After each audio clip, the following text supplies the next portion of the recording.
Good evening सभी साथियों को। आज की इस क्लास में हम डिस्कस करने वाले हैं मल्टीपल चॉइस क्वेश्चन। जैसे कि आप देख सकते हैं MCQs on life span and awards English literature, हमने इसका जो है टाइटल इसको दे रखा है।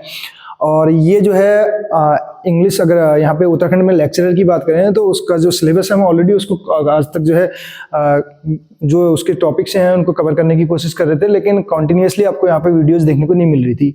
बहुत से साथियों के कमेंट्स भी मैं देख रहा था और कुछ स्क्रीन को लेके भी उनके सवाल थे। इससे पहले कल जो है हमने 11:30 बजे लगभग आपने देखा होगा लाइव जो है यूपीएलटी ग्रेड का जो इंग्लिश का पेपर था उसकी आंसर की यहाँ पे प्रोवाइड की थी, तो वो भी आप लोगों को हेल्प करेगी। और आप जितने भी एग्जाम हो रहे हैं तो उनकी भी, अगर आप उनके क्वेश्चन पेपर्स को भी लगाने की कोशिश करते हैं, आपको बशर्ते वहाँ ध्यान देना है। कुछ एक दो क्वेश्चन अगर कुछ राइटर्स अलग हैं तो उनको आप इग्नोर कर सकते हैं, अदरवाइज वो आपको हेल्प करेंगे लिटरेचर को समझने में, क्योंकि लिटरेचर में हर एक चीज़ आपको लिटरेचर को जो है समझने में हेल्प करेगी। चाहे एजेस की बात करें, चाहे जॉनरा की बात करें, चाहे एक दूसरे का सिक्वेंस है, कहीं ना कहीं एक राइटर को पढ़ रहे हैं तो उसका दूसरे से क्या संबंध रहा है, ये सारी चीज़ें आप तभी जान पाएंगे, तभी आप क्लियरली वो कर पाएंगे जब आप जो है थोड़ा सा सिलेबस से इधर उधर भी देखने की कोशिश करेंगे। अगर रैंडमली आप सीधे सिलेबस को रट्टा मार रहे हैं एज इट इज, तो हो सकता है कुछ क्वेश्चंस आप एग्जाम में मिस भी कर दें, क्योंकि आप जब लिटरेरी एजेस की बात करें तो उसमें आपको जॉनरा में पढ़ना पड़ेगा। जॉनरा से रिलेटेड जो भी आपके, चाहे बात करें लिटरेरी टर्म्स की बात करें या कुछ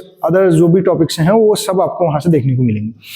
रही बात कोर्स की, तो हमने इससे पहले भी कहा था कुछ अलग यहाँ पे स्ट्रेटेजी हम अपनाने वाले हैं। बहुत से साथियों के कमेंट्स आप देख सकते हैं, उनके द्वारा जो कहा जा रहा है कि सब बहुत जो है तैयारी कर लिए लेकिन टेस्ट नहीं निकल पा रहे हैं, तो उसके लिए क्या करें। तो उसके लिए हमें अपनी रणनीति में जो है सुधार करने की जरूरत है, चेंज लाने की जरूरत है। वो रणनीति क्या होगी वो आपको यहाँ पे देखने को मिलेगी। वेबसाइट जो है हमारी पूरी तरीके से तैयार हो चुकी है। अब उस पर आपको जो है अगले 7-8 दिन में या एक हफ्ते के अंदर मैक्सिमम जो है टॉपिक्स वहाँ पे देखने को मिलेंगे। ठीक, तो स्टार्ट कर रहे हैं। देखिए आज का जो हमारा टॉपिक है, इसमें विलियम वर्ड्सवर्थ की अगर बात की जाए तो was born in. William Wordsworth, जो भी साथी जो बेसिक से अगर जो तैयारी कर रहे हैं तो उनको इतना पता होना चाहिए, विलियम वर्ड्सवर्थ की अगर बात हो रही है तो रोमांटिक एज के हैं, और रोमांटिक एज में इनको नेचर पोएट के नाम से तो जाना ही जाता है। और रही बात इनके लाइफ स्पैन की, ये जो है इसमें हम अदर उस पर नहीं जाएंगे, सीधे सीधे लाइफ स्पैन से रिलेटेड है। पहली चीज हमें क्या करनी है, जितने भी राइटर हैं मैक्सिमम के जो है हमें लाइफ स्पैन पता होना चाहिए और कौन सी एज से बिलोंग करता है, क्योंकि यहाँ से भी हमारे 4 से 5 क्वेश्चन सीधे सीधे हमें देखने को मिलेंगे। तो लाइफ स्पैन से रिलेटेड क्वेश्चन देखने को मिलेंगे आपको। तो इसमें जो क्वेश्चन है पहला, देखिए विलियम वर्ड्सवर्थ की बात करें तो क्या इसका करेक्ट आंसर हो जाएगा। इसके लाइफ स्पैन की अगर हम बात करें, William Wordsworth was born in, तो कब इनका जन्म हुआ था। इनका जन्म हुआ था, आपको पता है 1770 में हुआ था। कुंबरलैंड, कोकरमाउथ कुंबरलैंड इंग्लैंड में इनका जन्म हुआ था 1770 में। और पूरे लाइफ स्पैन की अगर बात की जाए तो इनका जन्म होता है 1770 में और डेथ होती है 1850 में। 1850 से रिलेटेड भी आप 2-3 पॉइंट्स को लर्न कर सकते हैं यहीं पे। अगर 1850 में आपको एक तो पता है इनकी डेथ होती है, और 1850 तक ये पोइट लॉरेट भी रहते हैं। कहाँ से कहाँ तक, 1843 से लेके 1850 तक ये पोइट लॉरेट रहते हैं। ठीक, और 1850 की अगर बात करें तो एल्फ्रेड लॉर्ड टेनिसन का जो है आपको पता है इन मेमोरियम यहीं पे पब्लिश हो रखा है 1850 में, जो कि एक उनके जो AHH आपने सुना होगा, आर्थर हेनरी हेलम की डेथ पे लिखा गया है, एलिजी है। और दूसरा 1850 में ही स्कारलेट लेटर की अगर बात करें तो वो भी यहीं पे पब्लिश हो रखा है, जो अभी यूपीएलटी ग्रेड के सिलेबस में था, वो टॉपिक से बाहर है, उसको आप मत करिए। इसके अलावा 1850 से रिलेटेड और क्या पॉइंट हो सकते हैं ये आपको ध्यान देने हैं। 1850 में ही जो है प्रील्यूड भी पब्लिश होता है पोस्टुमसली। इनकी वाइफ जो है मैरी हचिंसन उसको जो है पब्लिश करवाती है, जो कि प्रील्यूड, जिसका सबटाइटल भी आपको पता है the growth of poets mind करके है, जो कि 1798 में लिखना स्टार्ट कर दिया था। 1805 में रिटन है और पोस्टुमसली पब्लिश है। अब प्रील्यूड क्या है, प्रील्यूड जो है एक्सकर्सन का जो है, अब मान के चलिए इंट्रोडक्शन है, जो एक्सकर्सन ये लिख रहे थे उसी का एक इंट्रो टाइप का। ठीक, और ये सेमी ऑटोबायोग्राफिकल भी है, ये भी ध्यान रखना है। इसी में नेक्स्ट क्वेश्चन की अगर बात करें, अगला क्वेश्चन क्या कहते हैं, देखिए सेकंड नंबर का question, the life span of William Wordsworth is, already हम डिस्कस कर चुके हैं लाइफ स्पैन विलियम वर्ड्सवर्थ का 1770 से 1850 तक है, तो ए ऑप्शन करेक्ट हो जाएगा। नेक्स्ट क्वेश्चन की ओर बढ़े। अगला क्वेश्चन क्या कहते हैं, देखिए क्वेश्चन नंबर जो थर्ड है, इसमें जॉन कीट्स की लाइफ से रिलेटेड है। John Keats live during the period, तो कौन से पीरियड के दौरान रहे। जॉन कीट्स की बात करें या विलियम वर्ड्सवर्थ की बात करें, या हम बात करें सैमुअल टेलर कॉलरिज की बात करें, विलियम ब्लेक की बात करें, या हम चार्ल्स लैम्ब की बात करें, ये पीबी शैली की बात करें, ये सब क्या है, रोमांटिक एज से ही बिलोंग करते हैं, ये भी आपको ध्यान रखना है। John Keats lived during the period, तो जॉन कीट्स के अगर लाइफ स्पैन की बात करें तो 1795 है और 1821 में इनकी डेथ हो जाती है। शॉर्टेस्ट पीरियड के लिए सबसे मतलब इनके लिए एक चीज कही जाती है, last to born first to die. जितने भी रोमांटिक पोएट हैं उनमें सबसे लास्ट में इनका जन्म होता है, लास्ट टू बोर्न और फर्स्ट टू डाई, सबसे पहले इनकी मृत्यु हो जाती है, कहने का मतलब है। तो ये है, और ये कितने साल लगभग 25 साल कंप्लीट हो गए थे। कहीं पे आपको ऐसा दिखेगा 25, कहीं पे 26, तो 25 ईयर जो है कंप्लीट कर लिए थे। अब यहाँ से अगर इनके लाइफ स्पैन को देखेंगे डेट के अकॉर्डिंग तो 25 या कहीं पे 26 भी, क्योंकि 26 में प्रवेश कर गए थे, कहने का मतलब। ठीक, नेक्स्ट क्वेश्चन देखिए, अगला क्वेश्चन क्या कह रहा है, John Keats died at the age of, तो इनकी मृत्यु कौन से एज में हुई, 25। यहाँ पे जो ऑप्शन है इसके अकॉर्डिंग 25 होगा। ठीक, बढ़ेंगे नेक्स्ट क्वेश्चन की ओर। अगला क्वेश्चन क्या कहते हैं,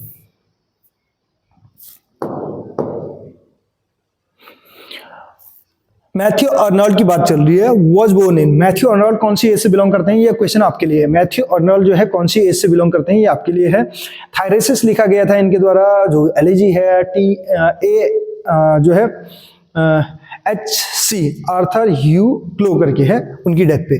ठीक, अब ये कौन सी एज से बिलोंग करते हैं ये आपको बताना है।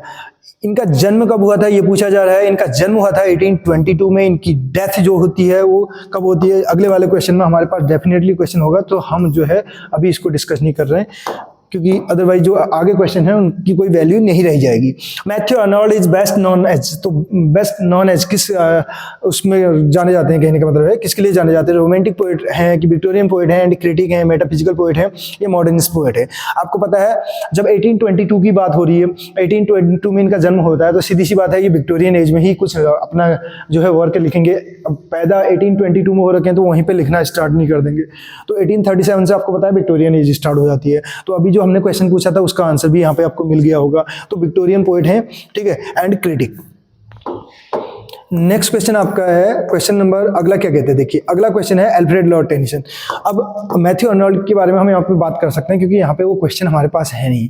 1822 में जन्म होता है तो 1888 में मृत्यु हो जाती है, 1888 में मृत्यु हो जाती है। अब भी मैं बहुत सी चीजें आपको ऐसे कंपेयर कराऊंगा कि 1888 में किसका जन्म होता है, तो ये चीज भी आपको ध्यान देनी है, किसकी डेथ हो रही है और किसका जन्म उस ईयर में हो रहा है, तो ये चीज भी आपको ध्यान रखना है। अल्फ्रेड लॉर्ड टेनिसन की बात करें, एल टेनिसन की अगर बात करें, तो इनका लाइफ स्पैन पूछा जा रहा है, तो ये है आपको पता होना चाहिए 1809 में इनका जन्म हो रखा है और 1892 में इनकी डेथ हो जाती है। अब इसके साथ साथ बात करें 1812 में भी दो हमारे ऐसे जो विक्टोरियन राइटर हैं उनका जन्म होता है, उसमें एक रॉबर्ट ब्राउनिंग है और दूसरा चार्ल्स डिकिंस है। इनका भी आप लाइफ स्पैन जरूर देखिएगा, ठीक है। नेक्स्ट क्वेश्चन की ओर बढ़ रहे हैं। अगला क्वेश्चन क्या कहते हैं देखिए, Alfred Lord Tennyson was appointed as, तो अल्फ्रेड लॉर्ड टेनिसन की बात करें तो इनको अपॉइंट किया गया था। क्या किया गया था, ब्रिटेन का फर्स्ट पोएट लॉरेट थे ये, इंग्लैंड के नेशनल पोएट थे, पोएट लॉरेट ऑफ इंग्लैंड थे या नोबेल लॉरेट थे, तो पोएट लॉरेट ऑफ इंग्लैंड हैं ये विलियम वर्ड्सवर्थ की बात रहते हैं, यानी कि 1850 से रहते हैं ये, 1850 से टिल हिज डेथ, यानी कि बोलेंगे 1892 में इनकी डेथ होती है। तो यहाँ तक कि पोएट लॉरेट रहते हैं, लॉन्गेस्ट पीरियड के रहते हैं, विक्टोरियन एज के रिप्रेजेंटेटिव पोएट भी इनको कहा जाता है। यूलिसिस, इन मेमोरियम, ब्रेक ब्रेक ब्रेक, ये इनकी जो है क्रिएशंस हैं, अगर मेनली अगर बात करें तो। ठीक, नेक्स्ट है सरोजिनी नायडू का है, नाइटिंगेल ऑफ इंडिया, ठीक है। ये जो है गवर्नर भी रही हैं यूपी की, यूनाइटेड प्रोविंस की, ठीक है। और इसके अलावा जो इनकी डॉटर है पद्माजा नायडू, उन्होंने एक इनके वर्क को जो है पोस्टुमसली पब्लिश करा रखा है इनकी डेथ के बाद, तो कौन सा वर्क है वो आपको बताना है, ठीक है। इसमें ऑप्शन हमारे पास 4 हैं कि इनका जन्म कब हुआ है। इनका जन्म हो रखा है 1879 में हो रखा है, ये आपको ध्यान रखना है, 1879 में इनका जन्म हो रखा है। इनकी डेथ कब होती है ये आपको बताना है। नेक्स्ट क्वेश्चन आपके सामने है। अगला क्वेश्चन क्या कह रहा है, अगले क्वेश्चन की अगर हम बात करें तो क्वेश्चन में पूछा जा रहा है Sarojini Naidu is popularly known as, Sarojini Naidu की अगर बात की जाए तो इनको पॉपुलरली किस नाम से जाना जाता है, नाइटिंगेल ऑफ इंडिया के नाम से इनको जाना जाता है। बुलबुल। कमला दास की बात चल रही है यहाँ पे। सरोजिनी नायडू पे ऑलरेडी वीडियो बना रखी है, इनका वर्ड ऑफ टाइम, इनके अदर जो भी जो मेन पोइट्री कलेक्शन है या जो मेन वर्क्स हैं उन पे वीडियो बना रखी है। चैनल की प्लेलिस्ट पे जा सकते हैं, वहाँ आप वॉच कर सकते हैं। एमसीक्यूज आपको मिलेंगे, एमसीक्यूज के जरिए जो है एक्सप्लेन भी किया हुआ है चीज़ों को।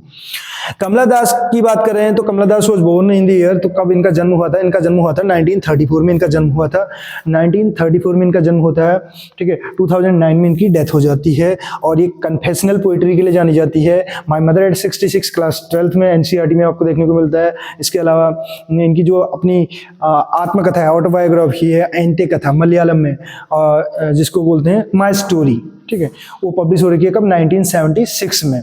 इसके अलावा भी इनके बहुत सारे वर्क्स हैं जिनको आप जो है डिटेल में देख सकते हैं। इस कमला दास पे भी ऑलरेडी वीडियो बनाई हुई है। लास्ट टाइम जब लेक्चरर का कोर्स हम जब जो है कवर करा रहे थे उस टाइम पे हमने जो है इनकी बायोग्राफी को भी डिस्कस कर रखा है, इनके मेन वर्क को भी। Kamala Das wrote under the pen name, इनके पेन नेम की बात चल रही है। पेन नेम इनका जो है इसमें ये दे रखा है माधवीकुट्टी है, मलयालम में माधवीकुट्टी। कमला दास इंग्लिश का नेम है। वैसे अगर इस्लाम की बात करें तो सुरैया बेगम, 3 इनके नाम आपको याद कर लेने हैं। और जो है मेन अगर जो बात करें पेन नेम की यहाँ पे बात की जा रही है तो इसमें तो जो है इसके अकॉर्डिंग जो हो जाएगा माधवीकुट्टी हो जाएगा।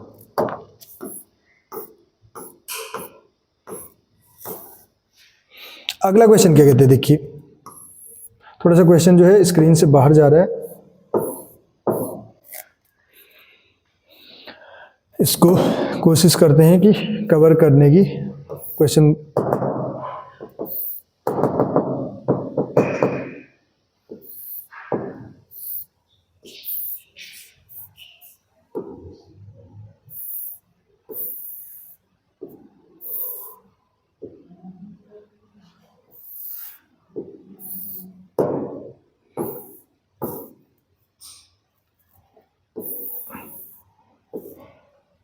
इससे ज़्यादा जूम करने में फिर ये स्क्रीन से बाहर चला जा रहा है।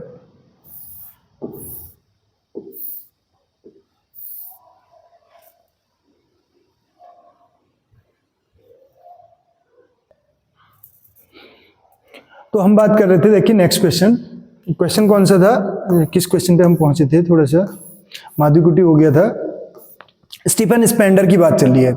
आपने सुना होगा मैक स्पॉन्डे वाला ग्रुप, ठीक है, 1930s का ऑर्डन ग्रुप की बात आपने सुनी होगी। ऑक्सफोर्ड पोएट्स के नाम से भी आपने सुना होगा। मैकनीस, लुइस मैकनीस होगी ये। स्पॉन्डे की बात करें, स्पेंडर हो गए, ऑर्डन हो गए, ठीक है, सिसिल डे लेविस हो गए, तो उसी ग्रुप से बिलोंग करते हैं स्टीफन स्पेंडर, ठीक है। इनका एक क्लास 12th में भी था एनसीईआरटी में, जो वर्क अभी हटा दिया गया, जो क्रिएशन इनकी जो है वहाँ से हटा दी गई है। तो कौन सी थी वो आपको बताना है। Stephen Spender belong to the group known as, तो कौन से ग्रुप से बिलोंग करते हैं? ऑर्डन ग्रुप हम कर रहे हैं, ठीक है। वैसे ऑक्सफोर्ड पोएट्स भी हो सकता है, 1930s के पोएट्स को ही कहा जाता है ऑक्सफोर्ड, ठीक है। स्टीफन स्पेंडर्स लाइफ स्पैन, तो लाइफ स्पैन पूछा जा रहा है स्टीफन स्पेंडर की। अगर बात करें तो 1930s हमने बोला तो 18 वाले तो होंगे नहीं इसमें, देखिए 1909 से 1995 तक रहा है, ठीक है। 1809 में आपको पता है टेनिसन का है, 1909 में किसका है?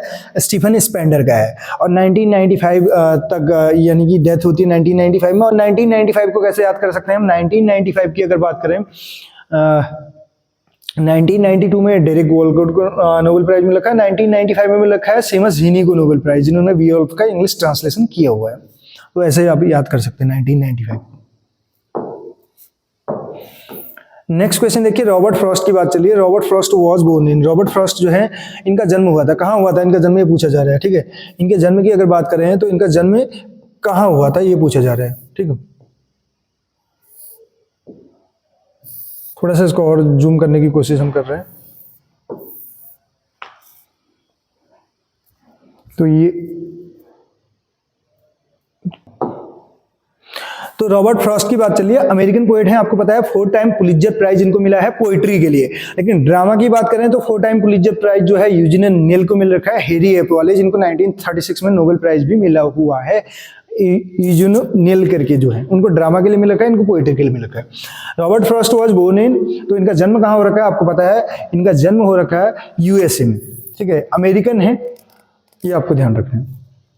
लेकिन बाद में जो है ये रॉबर्ट फ्रॉस्ट है, सॉरी। जो माइग्रेट कर जाते हैं वो कौन है? जिनका जन्म आपको पता है, जो अमेरिका में जन्म होता है लेकिन इंग्लैंड की ओर माइग्रेट कर देते हैं। ऐसे कौन से पोइट हैं या कौन से राइटर हैं वो आपको बताना है। अगला क्वेश्चन,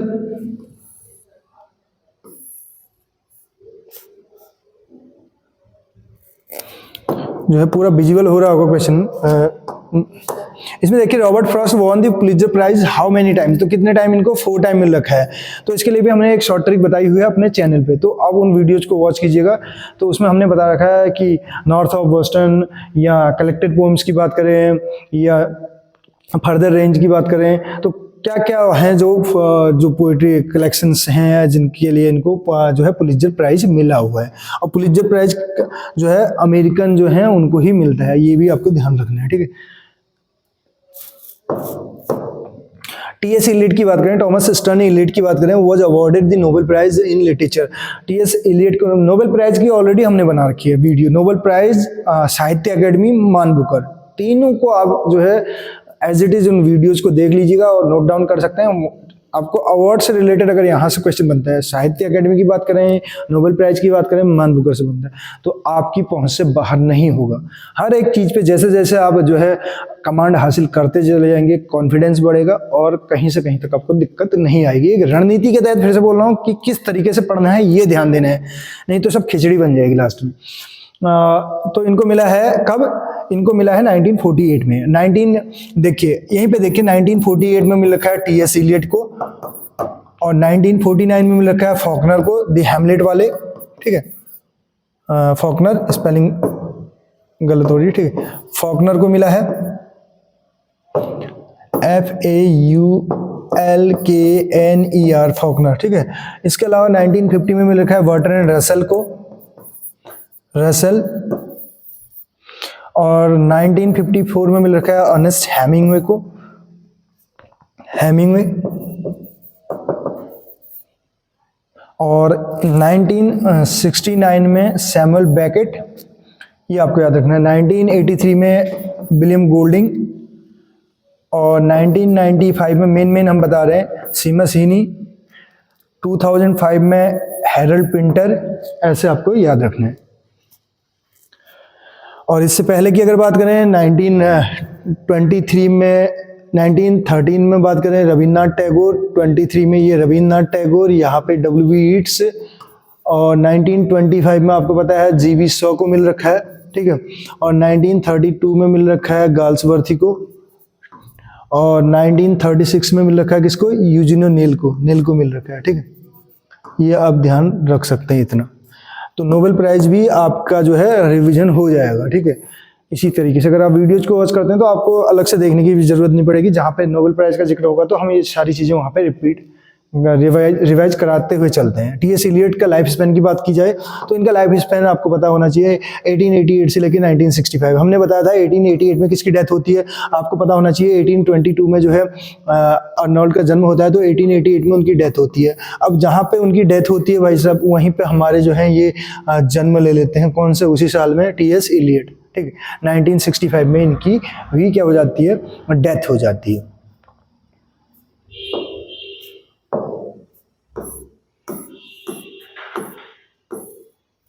W. ईट्स की बात चल रही है। नोबेल प्राइज कब मिला हुआ है इनको, आपको पता होना चाहिए। नोबेल प्राइज कब मिला हुआ है? 1923 में मिल रखा है। नेक्स्ट क्वेश्चन हमारा है, अगला क्वेश्चन नंबर 20 क्या कह रहा है? W. ईट्स की, विलियम बटलर ईट्स इनका नाम है, सेकंड कमिंग, जिसमें से जिसकी लाइन बात करें थिंग्स फॉल अपार्ट, उसी को जो है टाइटल बना लिया गया। अफ्रीकन जो बात करें जो नोबलिस्ट हैं या नाइजीरियन जिनको चिनुआ अचेबे जो है उन्होंने अपने नोबेल का टाइटल उसको बना रखा है, ठीक है। तो उससे रिलेटेड बहुत सारे क्वेश्चन यूपीएलटी ग्रेड में भी पूछे गए थे। W. ईट्स की बात करें तो एसोसिएटेड विद, तो ये आयरिश हैं और ये आयरिश लिटरेरी रिवाइवल हो जाएगा। आयरलैंड की अगर बात करें, जब आयरिश की अगर बात हो जाए तो आयरिश में हमारे W. ईट्स हो जाएंगे, हमारे इसी में G.V. शॉ हो जाएंगे, ठीक है, G.V. शॉ हो जाएंगे, इसी में सैमुअल बेकेट हो जाएंगे, और इसी में हमारे सीमस हीनी भी हो जाएंगे। तो ये आयरलैंड के हैं। ए.के. रामानुजन की अगर बात करें, ए.के. रामानुजन जो है इनका जन्म कब हो रखा है ये पूछा जा रहा है। ए.के. रामानुजन का जन्म होता है 1929 में, 1929 में इनका जन्म होता है, ठीक है। ये तो पूरा हार्ड रेटिंग हो गया। 1929 और यहाँ से 1993। A.K. रामानुजन की बात चल रही है, अटिपेट कृष्णस्वामी रामानुजन जो हैं, ठीक है, वॉज फेमस, तो ये पोएट, ट्रांसलेटर एंड फोकलोरिस्ट हैं। नेक्स्ट क्वेश्चन क्या कहते हैं, देखिए अगला क्वेश्चन कह रहा है which writer among the following died the youngest, सबसे यंगेस्ट यानी कि सबसे कम, उसमें ये सुपरलेटिव डिग्री है, यंग, यंगर, यंगेस्ट। तो आपको पता है ये हमारे कीट्स, जॉन कीट्स की बात हो रही है यहाँ पे। इन चारों के अगर लाइफ स्पैन की अगर बात करें, हमने अभी बताया था जो है 1770 से लेके 1850, एक साथ आप कंपेयर कर सकते हैं। 1795 से लेके 1821, टेनिसन 1809 से लेके 1892, और अर्नोल्ड का है जो है 1822 से लेके 1888, और 1888 से अगर आप स्टार्ट करेंगे यहाँ से 1965 जो है टी.एस. एलियट का। ऐसे आपको याद होना चाहिए पूरा।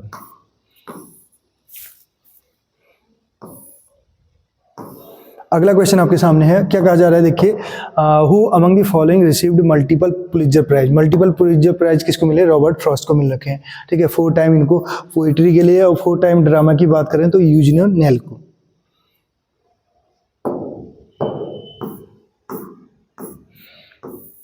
नेक्स्ट क्वेश्चन देखिए, who among the following was a Nobel laureate. Nobel laureate कौन था, तो नोबेल प्राइज की बात चल रही है, तो ये है टी.एस. एलियट, ठीक है, 1948।